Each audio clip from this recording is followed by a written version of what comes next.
It's another edition of Time About the Movies, and yes, I know I'm a day late, but honestly, I completely forgot to do an episode. That's literally the only reason why there wasn't an episode yesterday. So, short answer, I completely forgot to do one. It was already too late for me to actually do one when I realized that around 3 o'clock last night, and I just had to go to bed. So that was my fault, but back on track now. We're starting a new month, March 4th, 1994. Actually, is that even... Yeah, that's right. March 4th, 1994. 5 movies to look at today, so I've wasted too much of your time already. Let's just get right into it. Let's start off with the first new release of the weekend, the big new release of the weekend, and that is Greedy. Universal Pictures and Imagine Entertainment cordially invite you to the Joseph McTeague estate, where the entire McTeague family is eagerly waiting for their beloved Uncle Joe to die. No. My lawyer says I can turn all my money over to one person. And who would that be? Me! Forget it. They don't deserve anything. You bastard! Whatever happened to Oh my God. everyone? This is Molly. They think I'm going to give her all my money. God knows I'd give her all my money. Her tongue is practically in his wallet. She seems to spend most of her time swimming in the nude. Oh. When she's through with him, there'll be nothing left of him but a smile and an old hat. Can I ask you a personal question? All right. What are your breasts doing on my uncle's eyebrows? Isn't our self-respect worth more than any inheritance? No! No! Excuse me a second. So you're interested in money, huh? Hey, $10 just coming here. I'll get another 20 if I kiss you. I'm thinking about it. From the producers of Parenthood and the director of My Cousin Vinny comes a comedy about a family like yours You wouldn't hurt Daddy. and mine. Let's go break the pinata. Only a lot more Oh, I had no idea just how sick you guys were. greedy. Come spend the day with us. Michael J. Fox, Kirk Douglas, Nancy Travis, Ed Begley Jr., Olivia D'Abo, and Phil Hartman. Greedy. Where there's a will, there's relatives. I mean, such a star-studded cast there. Not only do you have Michael J. Fox, Kirk Douglas, Nancy Travis, Olivia D'Abo from The Wonder Years, Phil Hartman, Ed Begley Jr., but you also had Colleen Camp, Jerry Burns, Kevin McCarthy, Candy Alexander, Tom Mason, Austin Pendleton, Eric Lloyd, the little kid from the Santa Claus, Kirsten Dunst in one of her early film roles. Just a phenomenal cast for this movie, and the trailer was really funny. And it looked like for the first, at least in the first half of the movie, it was really fun. It looked like it was going to be just as the trailer presented itself. It was going to be really funny. It was going to be very inventive. But then the second half happens. This is one of those movies that starts off really strong, and then the movie just kind of falls apart. And I think because of this, I can tell you why I think this movie doesn't really work as well as I thought it was going to. I think because they took a concept that should be really silly. The trailer was pretty much trying to sell itself as kind of a slapstick comedy, a slapstick ensemble comedy, but it just takes itself way too seriously once we get to the second act of the movie. And then by the third act, they just really, really fall apart. Like, I don't know what happened in between those last two compared to the first half of the movie and from the second half on, because man, this movie really lost the point altogether after that. And it was a shame too, because this movie had so much going for it in the first half, but a lot of the funny stuff you saw there in the trailer, there really wasn't anything that funny. There wasn't really anything that dark. I'm not expecting like a hard dark comedy, but you could have thrown in a little bit of black comedy elements to it. I mean, this is the same guy that did My Cousin Vinny, the director, Jonathan Lynn. This is written by Lowell Gans and Babalu Mandel, who also wrote City Slickers and why am I forgetting the other movie they did? A League of Their Own. That's what I was thinking of. And they also did Mr. Saturday Night. So there is a good writing team here and a good director here. Just not very good execution. Like I said, the first half of the movie really funny. Actually shows off what the trailer kind of promised you, but after that, it just kind of falls apart. There's just nothing really all that funny. It really lands into sitcom territory in terms of how they resolve this. It's not really that enjoyable. It's a movie that really slacks off big time in the second half, and you just wonder what went wrong here. Like, why did they think they had to go in this direction? And like I said, it's a shame because this movie clearly has some ambition going to it, and it was funny for the first maybe about, well, I don't know, maybe about 50 minutes of the movie, and then that second half happens, and the movie just like falls off just like that. And yeah, it's a shame. There was a lot of potential there. It started off strong, then just fell off a cliff. That's pretty much all you could say about Greedy, a movie that high ambitions just didn't stick the landing in the end. It's a shame too. So with that said, let's move on to the next movie, and that is Charlie Sheen and Christy Swanson in The Chase. All units, code 503, stolen vehicle, 89 Volkswagen Rabbit, white. Kill it! Don't do it! Don't do it! Grab their guns. Do it now. Kick him over to me. I said to kick him over to me, Pele. My name is Jack, and you are? Natalie.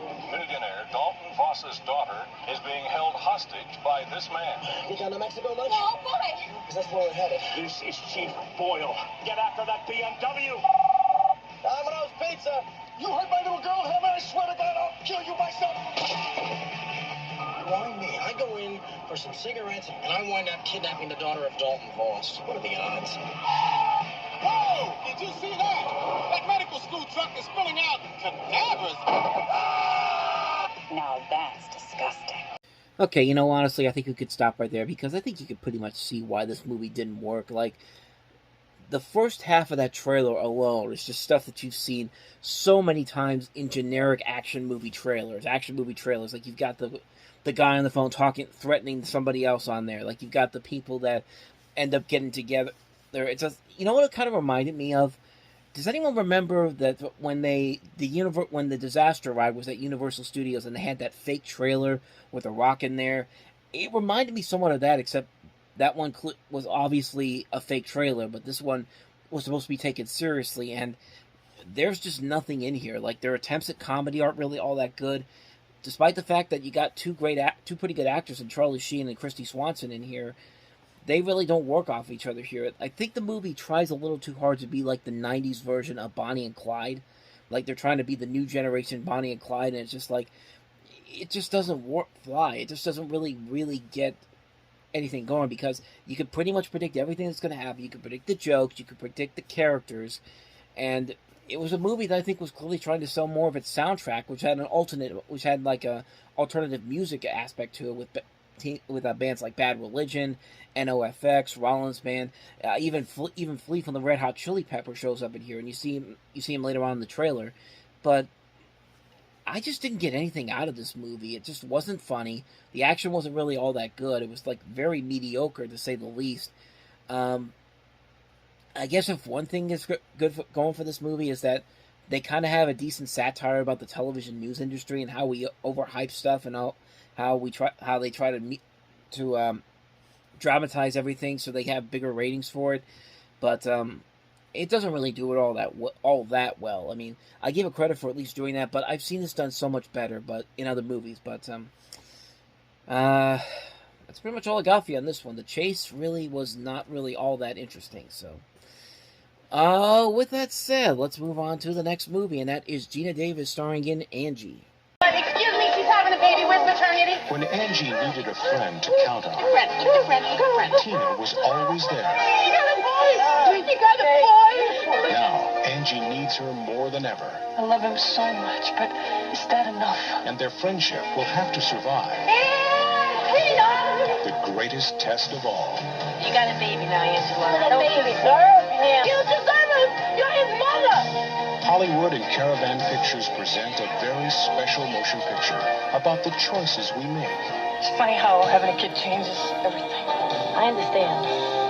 the challenges we face, I screwed up, okay? I screwed up big. and the love that sees us through. I promise I won't let nobody hurt you ever. Academy Award winner Gina Davis, Angie, directed by Martha Coolidge. Rated R. Starts Friday, March 4th at a theater near you. Yeah, a little word of advice. If they're talking about how important the movie is and how it's a special movie and it's supposed to be a big Oscar contender, and yet it comes out in early March, chances are it's not really all that special. And yeah, Angie is definitely not that special. It's a movie that really like, even for somebody as great as Gina Davis, she can't save this movie. It's a movie that's just a melodramatic movie that just feels so manipulative, trying to get those cheap emotional aspects out of you, and it's just Oscar baiting. It's trying to give her another Oscar-worthy performance, and it doesn't work. There's nothing exciting about this character. There's nothing exciting about this story whatsoever. If the only thing you could say about this movie is that it has 3 of the stars of The Sopranos in it, James Gandolfini, Ada Turturro, and also Michael Rispoli, if that's the best thing you could say about this movie, then chances are that this movie was never going to work from the beginning, and you could probably see why it came and went, and yeah, you could definitely see why. It's just not an intriguing story. It's Oscar baiting. It's trying to be that type of movie where it's gonna be an awards darling, and it's nothing like that.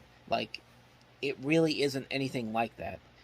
That's pretty much all I got for you on that one. So that's Angie. On to the next movie, and guess what? Orion Pictures is got to get all those movies out there while they're filing for bankruptcy, and here's yet another one, China Moon. Talk to me, baby. Tell me. Kyle Bodine is a detective who knows his job. Kill someone in Brayton, Kyle Bodine's gonna get you. You always screw it up sooner or later. And knows what he wants. Am I safe talking to you? Live in dangerous times. And we meet in dangerous places. Charms around. But he doesn't know her. I'm in a trap. I can't get out of it. Whatever you want, I'll get. Whatever you need, I'll do. I love you. Get away! Here we go. Get away! When Kyle Bodine crosses the line, You said you'd protect me. Do it now. there's no crossing back. If this was murder, someone knew what they were doing. Secrets will be revealed. We found something. I just want to know the truth. Tell me the truth! I am! And lives will be destroyed. She's got a reputation all over town for having her way with men. That's all. I don't want to hear any more lies! No more lying! China Moon. So yeah, filmed in 1991, but shelved for 3 years because, of course, like I said before, Orion Pictures was going through bankruptcy, and these movies were getting released at various points in time because really nobody thought anybody was going to go see them, and this is one of those movies that maybe could have been an awards contender if it wasn't trying to be so manipulative or trying to overact too much for an Academy Award. I mean, you got Ed Harris and Madeline Stowe in here, and even Madeline Stowe's trying to. I don't know if they did this on purpose or not, but there's a scene in that trailer where it literally looks like her character from Revenge. I mean, it's basically almost the same thing except for just small little differences, and there's nothing exciting about this mystery whatsoever. It's a movie that really, you could probably see why it was on the shelf, but yeah, it just didn't work. It's a movie that really did not work at all. It's not a very exciting mystery. You can pretty much tell what it's going to be. And despite a promising cast, it doesn't work. It's a movie that you look at and see, even if you weren't going into bankruptcy, you could probably see why Orion would never put this out in theaters unless they desperately needed to make money. And sure enough, that turns out to be the case here. So that's China Moon. And with that said, on to the last movie, and that is Sirens. A minister and his wife. I'm not sure. Well, you don't have to decide now. You wake me up if you do. On a crusade against immorality. Do you think the pictures actually damage people? The last thing we want is a scandal. And I gather you want me to try and talk him around? I think an outsider has more of a chance of getting through to him than any of us locals. Together, they'll visit an enchanted place where a controversial artist I like a little opposition. It clears the mind. It's fortifying. and his models Lie on the ground with your eyes closed while he licks your belly button. You're really shocking. will teach them. Try one of these. You like her, don't you? Well, of course he likes her, because then we wouldn't have a movie. Okay, maybe over-exaggerating a little bit. I haven't seen this movie, so I can't really comment on it too much. But I will say that this is actually one of the 3 movies that kind of brought the attention of Hugh Grant to most people across America here. because he had 3 movies that came out over the course of 3 weeks. This film, and then the next week we have 4 Weddings and a Funeral, and then the following week we have Roman Polanski's Bitter Moon. So he had these 3 movies that kind of jumped his star power internationally, and the other part of his career wasn't always off to the best starts, but we'll delve into that when we delve into 95, because that's when that thing happened that I'm going to be talking about. But other than that, like I said, I haven't seen this movie, but Sam Neill is in here. Elle Macpherson in one of her few acting roles she did during this time period. Portia de Rossi from Ally McBeal and Arrested Development is in here. Ben Mendelsohn as well. That's pretty much all I know about it. Like I said, I haven't really seen it. I haven't heard a lot of good things about it, though, so it's probably not one I'm going to rush out to see right away, but it is what it is, at least from what I know right now. So maybe one day I'll definitely check it out, but not really my palette to actually look at right now by the movies I want to check out. But anyway, that's Sirens for you.